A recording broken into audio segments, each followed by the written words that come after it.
Good afternoon. टीडीईपी में हम next lecture insulator देखेंगे। तो सबसे पहले तो इंसुलेटर सबको पता है कि करंट के फ्लो में अवरोध उत्पन्न करता है, या जहाँ पे हमको करंट नहीं फ्लो कराना है वहाँ पे इंसुलेटर का यूज़ करेंगे।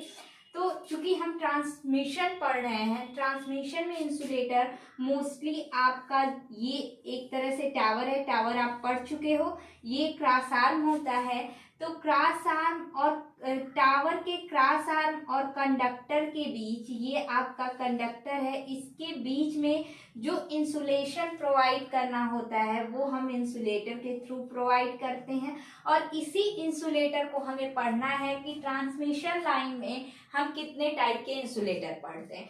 तो सबसे पहले तो आपको इंसुलेटर पता चल गया कि इंसुलेटर जो होता है ट्रांसमिशन के केस में क्रॉस आर्म और कंडक्टर के बीच इंसुलेशन प्रोवाइड करता है। दूसरा, क्वालिटी ऑफ कंडक्टर नहीं, इंसुलेटर। तो क्वालिटी ऑफ गुड इंसुलेटर क्या होगा? पहला, शुड हैव हाई परमेबिलिटी। इनका परमेबिलिटी जो होना चाहिए वो क्या होना चाहिए? हाई होना चाहिए। हाई इंसुलेशन रेजिस्टेंस जो है ये भी क्या होना चाहिए? हाई होना चाहिए। मैकेनिकल स्ट्रेंथ जो है वो भी आपका हाई होना चाहिए। इसके बाद ये लाइट इन वेट होना चाहिए, मतलब इनका खुद का भार जो हो कम से कम हो, ताकि इजीली कहीं भी ले जाया जा सके, ले आया जा सके और आराम से उसको इंस्टॉल किया जा सके। लो कॉस्ट, इन सब के साथ इसकी कॉस्ट जो होनी चाहिए, जो रेट होगा या प्राइस होगा वो कम होना चाहिए, और साथ ही साथ ये इजीली अवेलेबल होने चाहिए। इसके बाद फ्री फ्रॉम एटमॉस्फेरिक इफेक्ट, ये एटमॉस्फेयर के इफेक्ट से फ्री होना चाहिए। नहीं तो आप इंसुलेटर लगाए और इस पे जो जिस मटेरियल का यूज किए हो वो एयर में किसी न किसी से रिएक्शन करके कोई और पदार्थ बना देता है, तो इस टाइप का नहीं होना चाहिए। ये एटमॉस्फेयर से फ्री होना चाहिए, उसके रिएक्शन से। इसके बाद आपका है एग्जाम्पल में पोर्सलिन, जिसको आप चीनी मिट्टी कहते हो, इसी का आपका इंसुलेटर बना होता है। ग्लास, जीपॉल या पॉलीमर।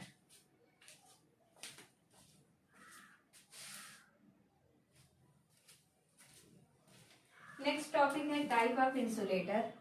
तो pin insulator, suspension type insulator, इसको डिस्क इंसुलेटर भी बोलते हैं, strain insulator, shackle insulator, stay insulator, reel insulator, post insulator.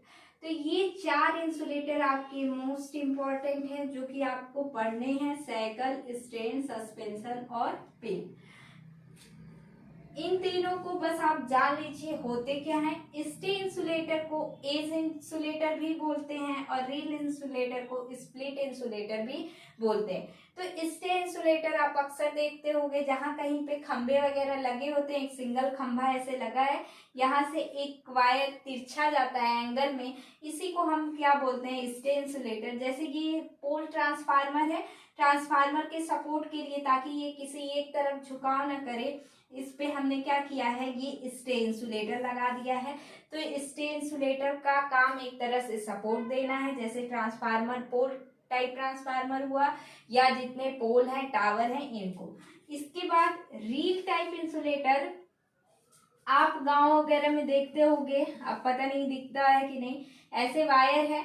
तो चूंकि वायर पे जब हवा लगती है तो वो सर्ज करने लगता है, ऐसे हिलोर मारने लगता है या इधर से उधर रोटेट करता है, तो इससे वायर टूट ना जाए हम क्या करते हैं, अक्सर यहाँ पे बांस की एक फट्ठी लगा दी जाती है ऐसे। तो इसे लगाने से होता क्या है कि इसमें नमी बनी रहेगी, जिससे वायर में फॉल्ट आने के चांसेस बढ़ जाएंगे। तो हम क्या करते हैं, यहाँ पे इस वायर में रोटेशन ना हो, सर्ज ना उत्पन्न हो या हिलोर ना लगे, इसके लिए इस रील टाइप इंसुलेटर का, यहाँ पे आपके सारे वायर में रील टाइप का इंसुलेटर यूज किया गया है, जिससे ये हिले ना।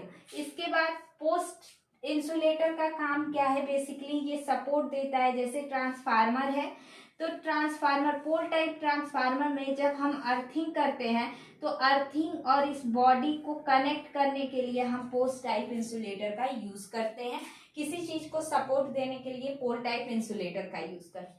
तो हमें पढ़ना कौन कौन सा है, मेन जो है पिन टाइप, सस्पेंशन, स्ट्रेन और साइकिल। तो जो सस्पेंशन टाइप है ये आपका मोस्ट इम्पॉर्टेंट है क्योंकि इसमें डिस्क यूज होती है, और जो डिस्क ये होती है ये 11 kb के अकॉर्डिंग आप यूज करते हो, यानी एक डिस्क 11 kb की होती है। तो जैसे ही वोल्टेज आप बढ़ाते जाते हो आपका नंबर ऑफ डिस्क भी बढ़ता जाता है। तो देखना है कि इसमें कितने डिस्क पे कितना वोल्टेज होना चाहिए या डिस्क किस तरीके से यूज होती है। तो हम अब पढ़ेंगे सबसे पहले पिन टाइप इंसुलेटर।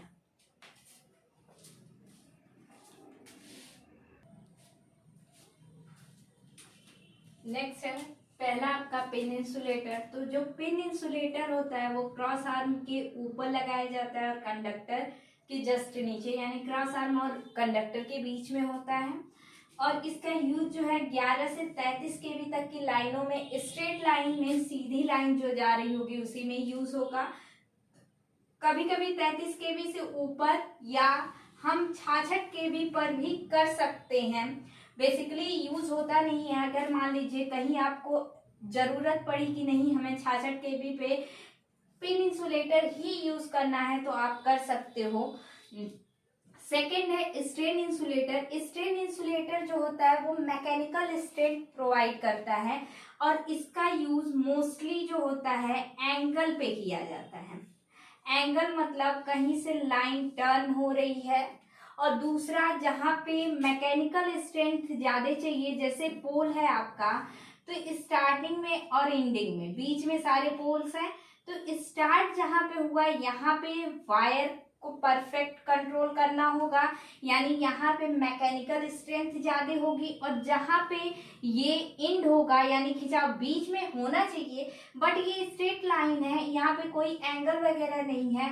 तो जो आपका स्ट्रेन इंसुलेटर होता है इसका मोस्ट जो यूज होता है एंगल पर या स्टार्टिंग, जैसे स्टार्टिंग है यहाँ पे इंसुलेटर आपका कौन सा यूज होगा, स्ट्रेन इंसुलेटर, और एंडिंग पे स्ट्रेन इंसुलेटर यूज होगा। इसके बाद टैपिंग पोजीशन और सेक्शन, दो चीजें हैं। टैपिंग क्या होता है, जैसे अगर हमें कई सारे कंज्यूमर्स को कनेक्शन देना है तो जो भी कनेक्शन होता है वो पोल से ही होता है। तो मान लीजिए ये पोल है तो यहाँ पे टैपिंग जहाँ कहीं पे अगर आप कर रहे हो, एक से ज्यादा कनेक्शन पोल से दे रहे हो या एक ही पोल से कई सारी लाइनें यहाँ से जा रही हैं, तो इस केस में हम यहाँ पे स्ट्रेन इंसुलेटर का यूज करेंगे क्योंकि यहाँ पे मैकेनिकल स्ट्रेंथ क्या होगी, बढ़ जाएगी। इसके अलावा सेक्शनिंग का भी यही मतलब है कि कई जगह से हम सेक्शनिंग कर दे रहे हैं, एक साइड इधर भी जा रहा है उधर, तो उस केस में हम क्या करेंगे, स्ट्रेन इंसुलेटर का यूज करेंगे। साइकिल इंसुलेटर जो है मोस्टली सेकेंडरी डिस्ट्रीब्यूशन, और सेकेंडरी डिस्ट्रीब्यूशन हमने सिंगल लाइन में पढ़ा दिया है 0.4 kb या 400 और 220 या 230 वोल्ट पे यूज होता है। तो जितने आपके सेकेंडरी डिस्ट्रीब्यूशन है वहां पे आपका साइकिल इंसुलेटर, या जितने लो टेंशन, ये आपका लो टेंशन है 11 kb, 66 या 22 kb, ये सब आपके हाई टेंशन है। तो लो टेंशन के लिए, स्ट्रेट लाइन के लिए भी और एंगल के लिए भी हम किसका यूज करते हैं, साइकिल इंसुलेटर का ये सिंबल है, और ये डी क्लैंप है, इसका यूज, इसको यहाँ पे लाके हम नट बोल्ट की सहायता से कस देते हैं। ये इंसुलेटर इसी में यहाँ पे नट बोल्ट के थ्रू इसमें हम क्या करते हैं, लगा देते हैं, और यहीं से आप वायर ले जाते हो।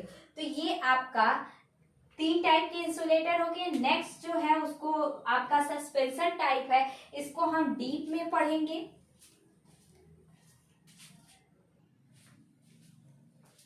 सस्पेंशन टाइप इंसुलेटर पढ़ने से पहले एक टॉपिक है फ्लैश ओवर या पंचर वोल्टेज। होता क्या है कि जैसे ये आपका इंसुलेटर है तो क्रॉस आर्म और कंडक्टर के बीच में आपने इंसुलेटर लगा रखा है, तो बाय द वे क्या होता है कि अगर वोल्टेज कुछ ज्यादा बढ़ गया तो इधर की एयर क्या हो जाएगी, आयनाइज्ड होके एक कंडक्टर की तरह वर्क करने लगेगी। तो बहुत ज्यादा वोल्टेज हुआ तो कभी कभी क्या होता है कि ये वोल्टेज इस surface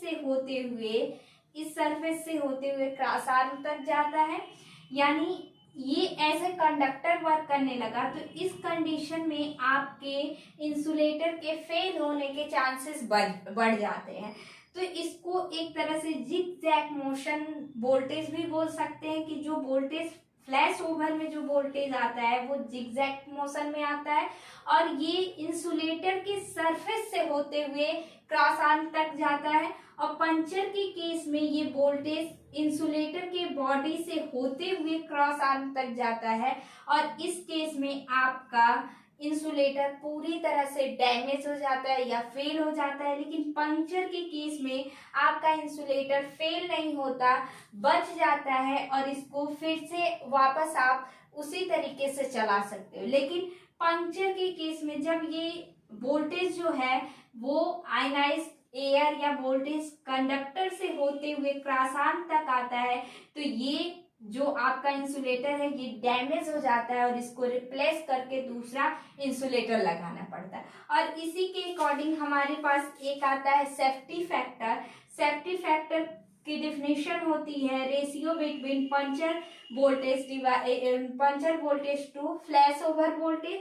puncture voltage flash over voltage से ज्यादा होता है, Vp is greater than Vf, इसलिए इसका रेशियो जो होता है मोर देन 1 होता है। जनरली आप 2 से 2.5 ले सकते हो।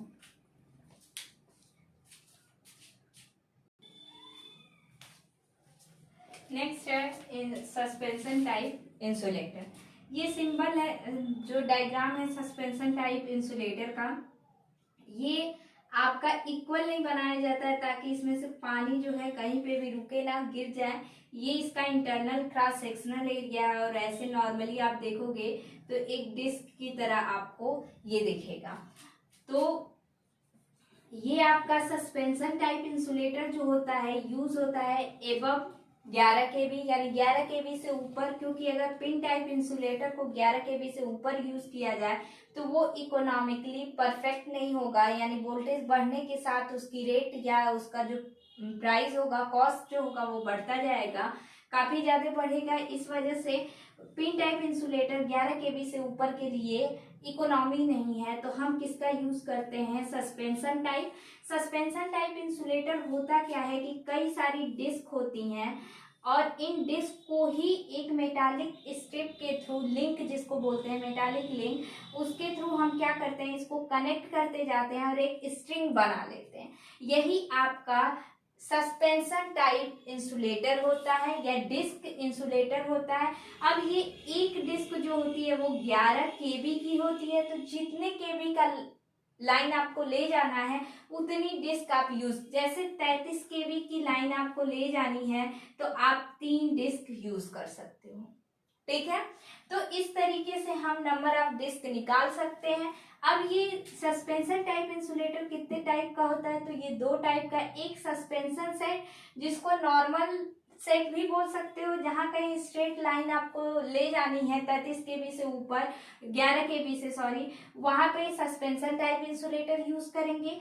अगर जहां कहीं पे एंगल है या आपका ग्राउंड क्लियरेंस ज्यादा चाहिए, वहां पे हम किसका यूज करेंगे, टेंशन सेट का। अब ग्राउंड क्लियरेंस क्या होता है, जो आपका हमने कई बार बताया है कि ये जो टावर या पोल है इसकी क्षैतिज दूरी जो होती है वो स्पान लेंथ होती है, स्पान लेंथ। अगर ये वायर खुद के वेट की वजह से एक कैटेनरी फॉर्म जनरेट करता है, इसको अगर हम डॉटेड एक पॉइंट से दूसरे मिला दें तो ये जो स्पेस आपको बच रहा है ये सैग होता है, और कंडक्टर के लोवेस्ट पॉइंट और अर्थ जमीन तक की दूरी जो होती है ग्राउंड क्लियरेंस होती है। तो ये डिस्टेंस बढ़ाने के लिए अगर ये हमें ग्राउंड क्लियरेंस ज्यादा चाहिए तो हम किसका यूज करते हैं, सस्पेंशन सेट का, सॉरी टेंशन सेट का यूज करते हैं। और ध्यान रखिएगा कि मान लीजिए सस्पेंशन सेट में आपकी डिस्क जो है 10 है तो टेंशन सेट में एक बढ़ जाती है 11 हो जाती है। ठीक है, तो इस तरीके से आपके पास सस्पेंशन टाइप इंसुलेटर 2 होते हैं, एक नॉर्मल या सस्पेंशन सेट और दूसरा टेंशन सेट। टेंशन सेट वहां चाहिए होता है जहां ग्राउंड क्लियरेंस ज्यादा चाहिए, जैसे हाईवे है, अगर ग्राउंड क्लियरेंस ज्यादा नहीं है, कम है, तो अक्सर हाईवे पे ट्रक वगैरह जाते हैं और ऊपर बहुत ज्यादा सामान लिए होते हैं। अगर वायर नीचे तक लटक रहा है तो ये वायर ट्रक के सामान में उलझ कर टूट जाएगा, जिससे जिस खंभे से ये बंधा होगा वो भी क्या हो जाएगा, टूट जाएगा और यहाँ पे दुर्घटना होने के चांसेस बढ़ जाएंगे। तो हाईवे पर, रेलवे ट्रैक पे, इन जगहों पे हम किसका यूज करते हैं, टेंशन सेट का यूज करते हैं। इसके बाद अगला टॉपिक है calculation of number of disc between line या इन लाइन। तो सबसे पहले ये देखो, ये जो है आपका टावर है और ये आपका सस्पेंशन टाइप इंसुलेटर है। सस्पेंशन टाइप इंसुलेटर जो होता है वो आपका टावर के नीचे, क्रॉस आर्म के नीचे की साइड होता है और कंडक्टर यहाँ नीचे से जाता है। ये जो है फेज वायर है, ये आपका अर्थ वायर है एकदम ऊपर, और ये जो है आपका इंसुलेटर है, ये डिस्क टाइप इंसुलेटर या सस्पेंशन टाइप इंसुलेटर है। तो अब जब हमें नंबर ऑफ डिस्क निकालना है तो ये है किसके किसके बीच, एक तो ये क्रॉस आर्म और कंडक्टर। तो सबसे पहले हम इसके बीच वोल्टेज निकालेंगे। तो voltage between conductor and cross arm, तो फेज वोल्टेज, चूंकि कंडक्टर जब जाता है तो हमको लाइन वोल्टेज पता होता है 33 kV, 11 kV, ये हमें लाइन वोल्टेज पता होता है। तो यहाँ पे जब लाइन वोल्टेज पता है तो हम फेज वोल्टेज निकाल सकते हैं कंडक्टर और क्रॉस आर्म के। तो phase voltage is equal to होता है लाइन वोल्टेज अपॉन √3, ये स्टार कनेक्शन में होता है, स्टार कनेक्शन में। अब phase voltage VPH is equal to VL upon √3, number of insulator होगा फेज वोल्टेज इन kV में डिवाइड बाई 11, यानी एक डिस्क आपकी कितने की होती है, 11 kV। तो आप 11 से डिवाइड कर दो, फेज वोल्टेज निकाल के 11 से डिवाइड कर दो तो नंबर ऑफ डिस्क पता चल जाएगा, या N is equal to line voltage upon √3 into 11। जैसे अगर मान लीजिए आपको फॉर एग्जाम्पल हम देते हैं, एग्जाम्पल में हम निकालना चाहते हैं 400 kV के लिए कि कितना नंबर ऑफ डिस्क होगा।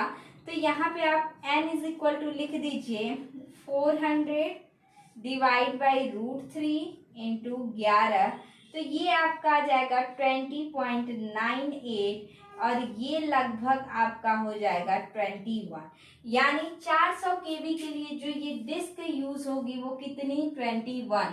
अगर स्विच यार्ड की बात करेगा तो स्विच यार्ड जहाँ पे आपका सारी चीजें रखी होंगी, मीन्स कनेक्शन होगा आपके ट्रांसफार्मर का, CT/PD का, वहां पे आपको एक और बढ़ा के रखोगे। चूंकि नॉर्मली आप ले रहे हो तो 20.98 है, तो आप 20 से 22 लोगे नॉर्मल केस में, जहाँ पे अगर मान लीजिए हाईवे पे है, रेलवे लाइन पे है या सीधे जा रहा है तो 22, और स्विच यार्ड में आप कितना लोगे, 23, एक बढ़ा के ले लो, या टेंशन सेट होगा तब भी आप कितना लोगे, 23 लोगे।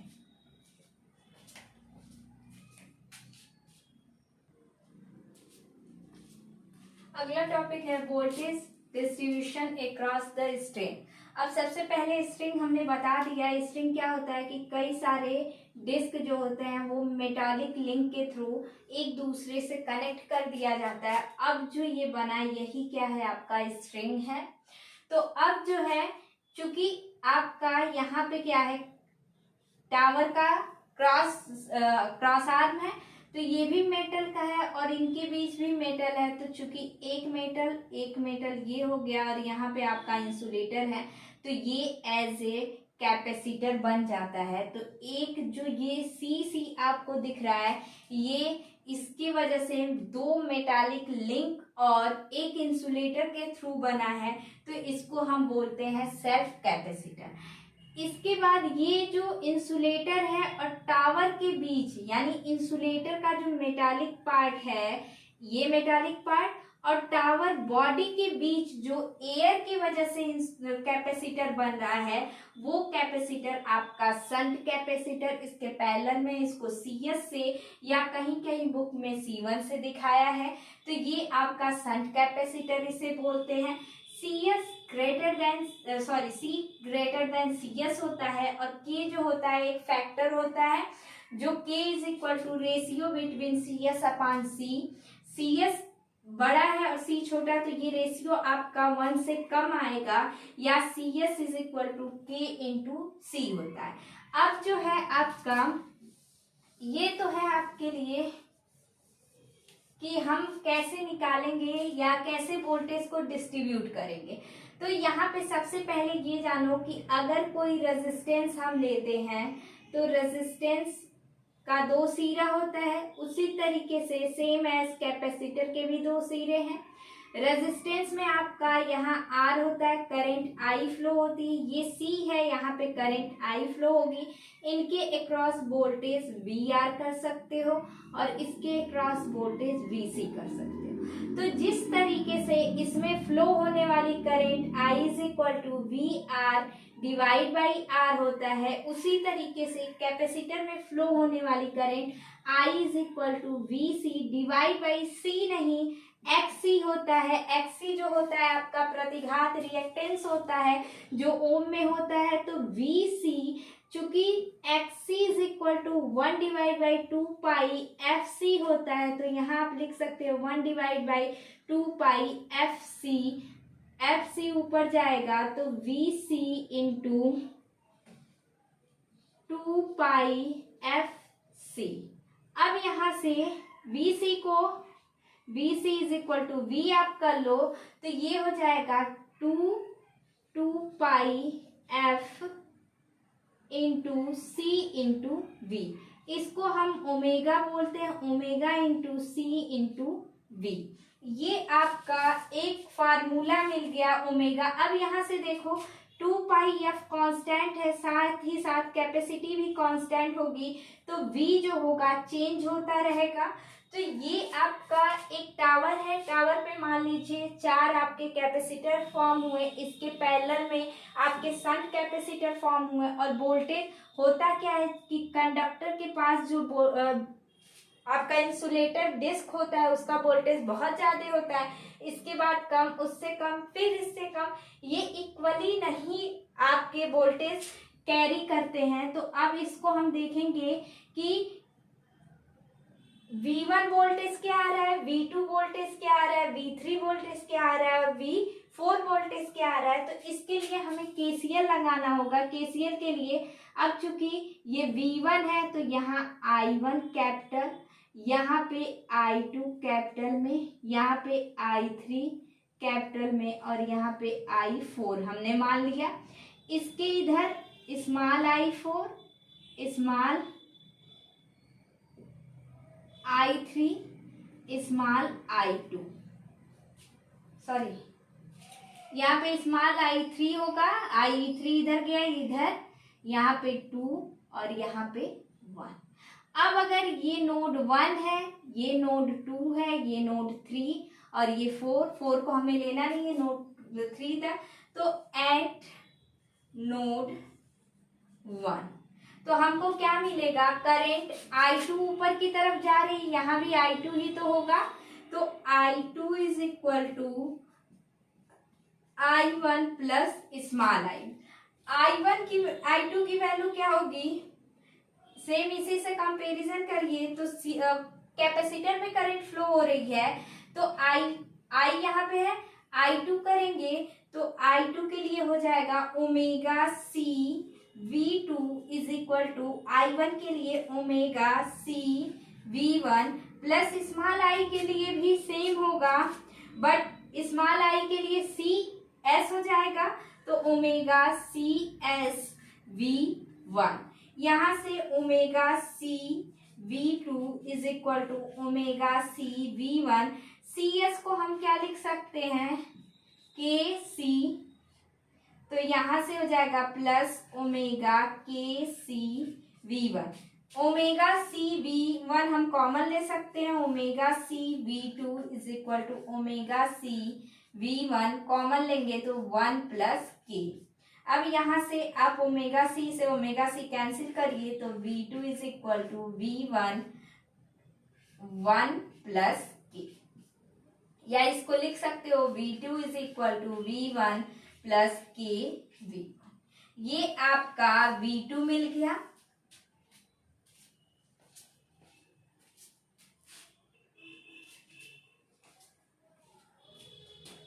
एट नोड 2 तो आपका I3 ऊपर फ्लो होगा, यहाँ पे आएगा I3 is equal to I2 plus small I2।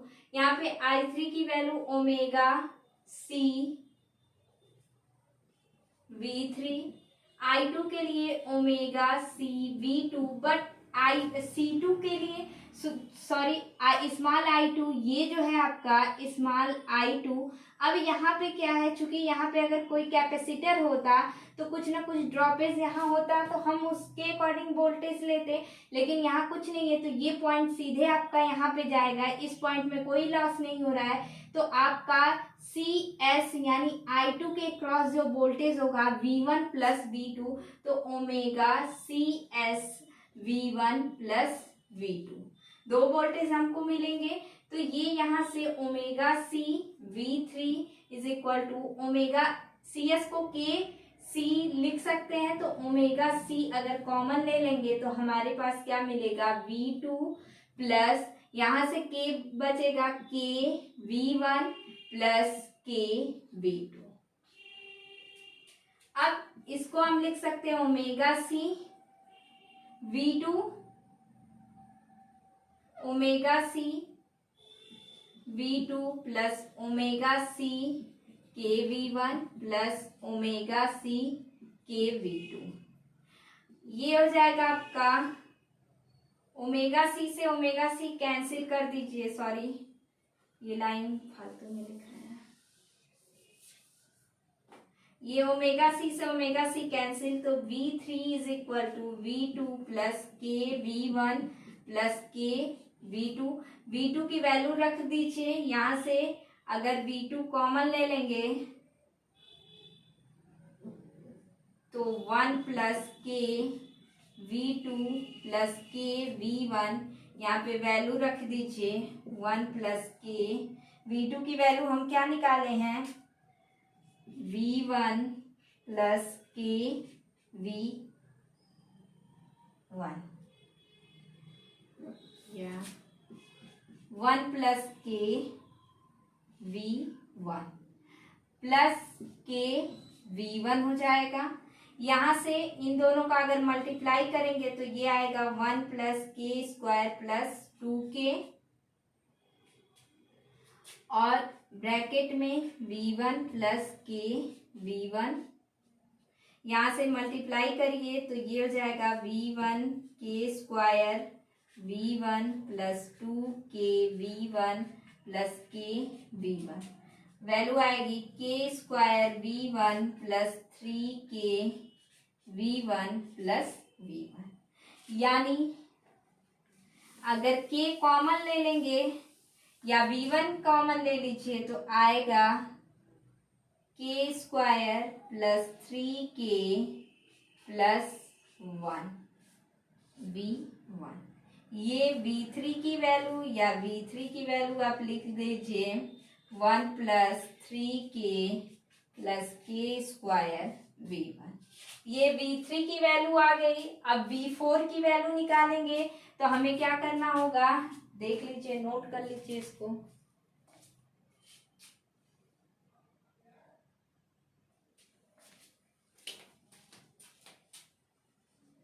Eight node 3 पर देखेंगे तो ये हो जाएगा I4 is equal to I3 plus small I3।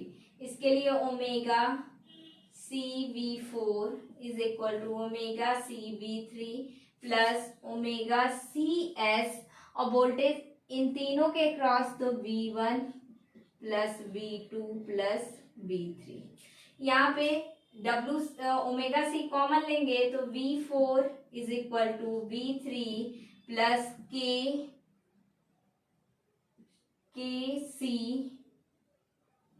C common हो गया है तो K V1 plus V2 plus V3। अब V2 और V3 की वैल्यू पुट अप करिए तो यहाँ पे हो जाएगा आपका टोटल आ जाएगा V4 is equal to 1 plus 6K plus 5K square plus K3 bracket में और बाहर V1। आपका V1 के फॉर्म में आ गया। अब total voltage V is equal to होगा V1 plus V2 plus V3 plus V4। सब V1 के फॉर्म में आए हैं तो V1 प्लस V2 की वैल्यू क्या निकाले थे, 1 plus K V1 plus V2 की वैल्यू आप क्या निकाले हो, V2 की हो गई, V3 की वैल्यू आप निकाले 1 plus 3K plus K square V1 plus 4 V4 की वैल्यू यहीं पे है 1 plus 6K plus 5K square plus K cube into V1। सबको ऐड करोगे तो टोटल वोल्टेज आपको मिलेगा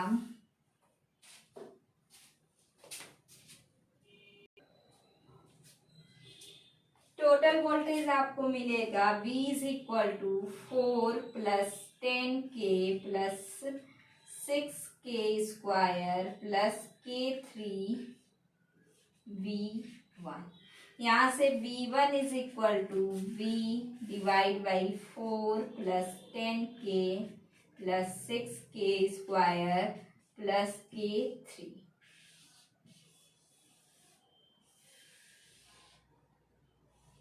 अब जब V1 का वोल्टेज आपको मिल गया, V1 मिल गया, V1 की value V2 is equal to क्या था, K V1।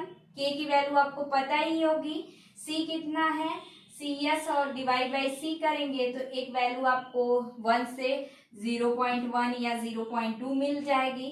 जो भी मिलेगी उसको रख के आप सॉल्व करोगे तो आपको V1 की वैल्यू मिलेगी। V1 के बाद आप रख दीजिएगा, इसमें पुटअप कर दीजिएगा V2, फिर V3, V4। ऐसे इसके क्रॉस कितने कितने वोल्टेज आपको मिलेंगे वो चीज आप निकाल लोगे। इसके बाद एक होता है स्ट्रिंग इफिशियंसी।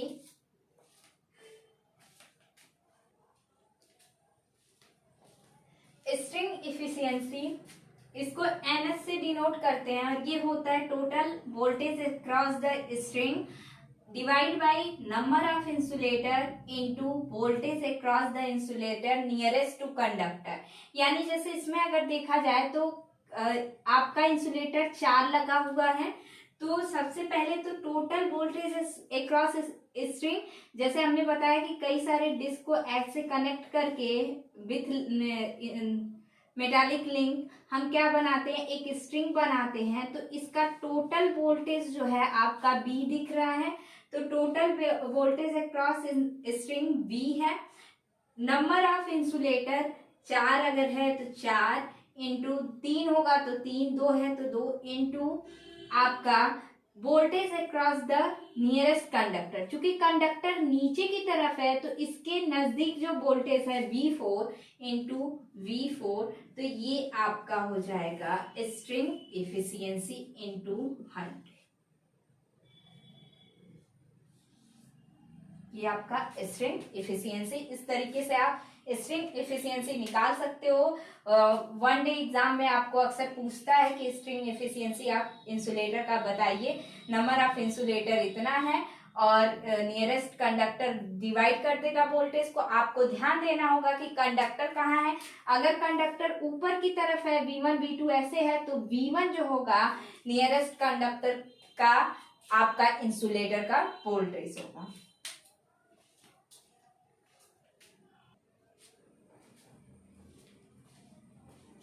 नेक्स्ट लेक्चर में हम ये देखेंगे कि इस वोल्टेज को कैसे हम इक्वली डिवाइड कर सकते हैं। क्योंकि डीसी में सारे वोल्टेज इक्वल होते हैं, बट एसी के केस में कैपेसिटर फॉर्म होने की वजह से आपका वोल्टेज क्या हो जाता है, वेरी करने लगता है, किसी को कम किसी को ज्यादा।